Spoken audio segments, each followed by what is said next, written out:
1-31 Ağustos tarihleri arasında 2481 asayiş olayı meydana gelmiş.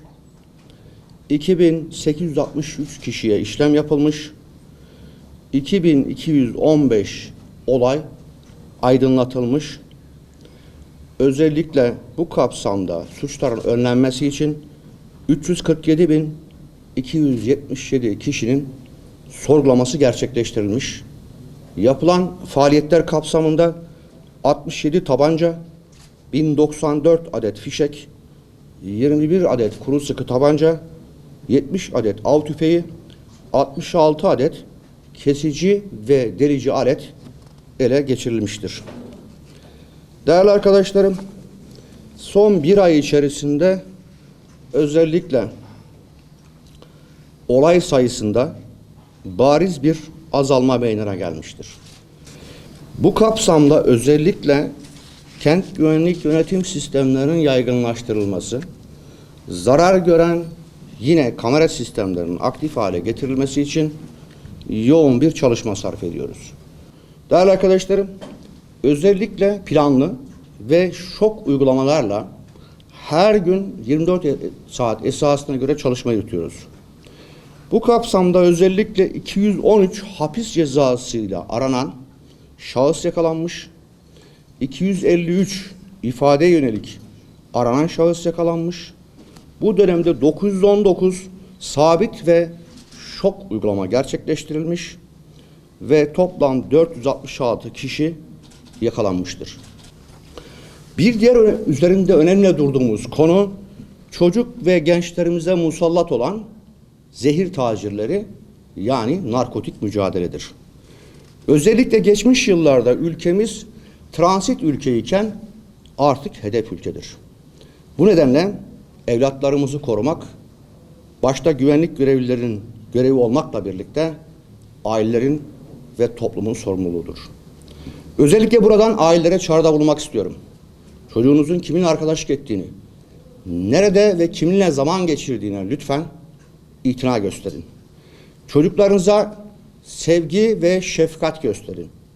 Sevgi ve şefkatin yerini tutabilecek dünyada herhangi bir durum, faaliyet ya da davranış tespit edilememiştir. Çocuklarınıza maddi imkanlar vererek onları mutlu ve mesut edemezsiniz. O yüzden lütfen çocuklarınızın ellerini bırakmayın. Biz de elbette devlet olarak üzerimizde düşeni yapmak istiyoruz. Bu bizim kırmızı çizgimizdir. Uyuşturucuyla mücadele, bağımlılığın önlenmesi devletin en önemli faaliyet alanlarından bir tanesidir. Son bir ay içerisinde, yani Ağustos ayı içerisinde 275 narkotik olay meydana gelmiştir. 361 kişiye işlem yapılmış, 28 zanlı ise tutuklanmıştır.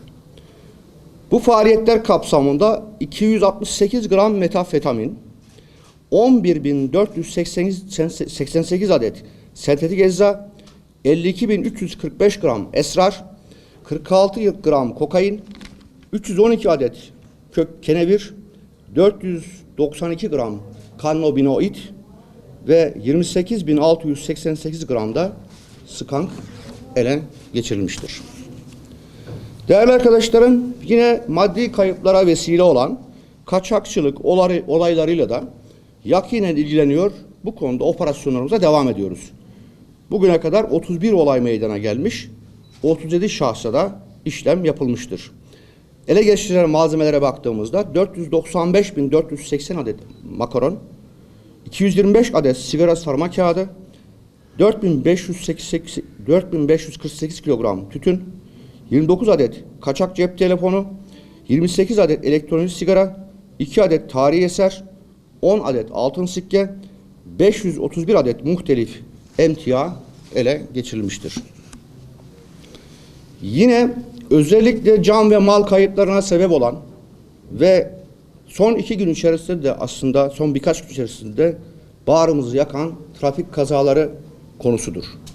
Bu konu hepimizin daha dikkatle üzerinde durması gereken bir husus olduğunun altını çizmek istiyorum. Şu ana kadar 154.544 taşıt, 5.920 motosiklet, 602 okul servisi, ve 17.900'de alkol denetimi gerçekleştirilmiştir. Bu kapsamda 1370 araç trafikten men edilmiştir. 22.119 şahsa ise trafik kurallarına aykırı davranması vesile cezai işlem yapılmıştır.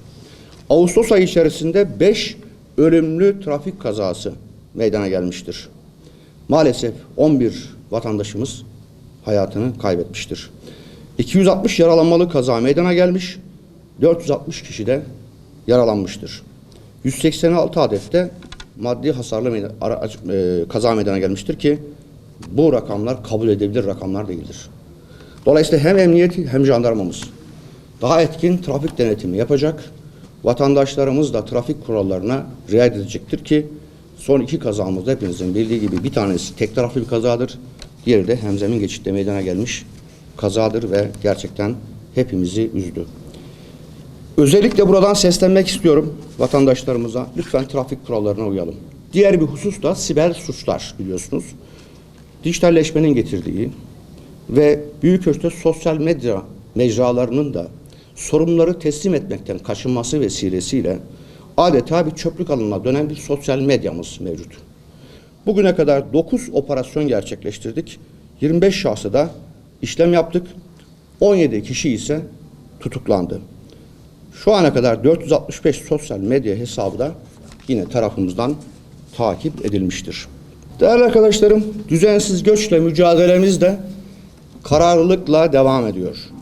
Bu kapsamda bir ay içerisinde 351 şahıs yakalanmış ve ciddi bir sayıda da geri gönderme yapılmıştır. Bu kapsamda 7 tane operasyon gerçekleştirdik.